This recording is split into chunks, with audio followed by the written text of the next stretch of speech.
कृषी विभागाच्या गुण नियंत्रण भरारी पथकाने पोलिसांच्या मदतीने वाडी हद्दीत 7,19,000चे अनधिकृत एस-टी-बी-टी कापूस बियाणे पकडले आहेत. योगेश डबरासे वय 37 वर्ष वाडी नागपूर आणि समीर काकडे वय 31 वर्ष वाहन चालक वाडी नागपूर हे MH40 AK 1147 या पिकअप वाहनाने नागपूरच्या वाडी क्षेत्रास बोगस कापूस बियाणे अवैध वाहतूक करीत असताना पोलीस स्टेशन वाडीचे पथक आणि नागपूर कृषी विभागाच्या गुण नियंत्रण भरारी पथकाने पकडले. आरोपीकडून विजया, माऊली, तिलक, गॅलेक्सी हायपर, ऑर्कॅट इत्यादी नावाने बोगस एस-टी-बी-टी कापूस बियाणे 16 गुन्ह्या वाहतूक करताना रंगेहात पकडले.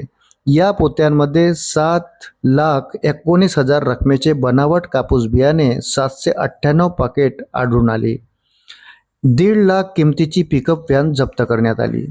ही कारवाई जिल्हाधिकारी कुमार आशीर्वाद, संचालक निविष्ठा व गुण नियंत्रण सुनील बोरकर, विभागीय कृषी सहसंचालक उमेश घाडके, मुख्य गुण नियंत्रक अधिकारी प्रवीण देशमुख, जिल्हा अधीक्षक कृषी अधिकारी रवींद्र मनोहरे, गुण नियंत्रण निरीक्षक तथा तंत्र अधिकारी चंद्रशेखर कोल्हे, विभागीय गुण नियंत्रण निरीक्षक संदीप पवार, जिल्हा परिषदेचे प्रभारी कृषी विकास अधिकारी तथा भरारी पथकाचे पथक प्रमुख व मोहीम अधिकारी समाधान धुडधुडे यांचे मार्गदर्शनाखाली नागपूर तालुक्याच्या तालुका कृषी अधिकारी रमा बनकर, जिल्हा गुण नियंत्रण निरीक्षक मार्कंड खंडाईत, नागपूर तालुक्याच्या गुण नियंत्रण निरीक्षक रीना डोंगरे, पंचायत समितीच्या गुण नियंत्रण निरीक्षक गीतांजली नांदुरकर यांच्या उपस्थितीत वाडी पोलीस स्टेशनचे पोलीस उपनिरीक्षक अमित बंडकर, पोलीस हवालदार राहुल बोटरे, रोशन फुकट, विनोद कुंभलकर यांनी केली.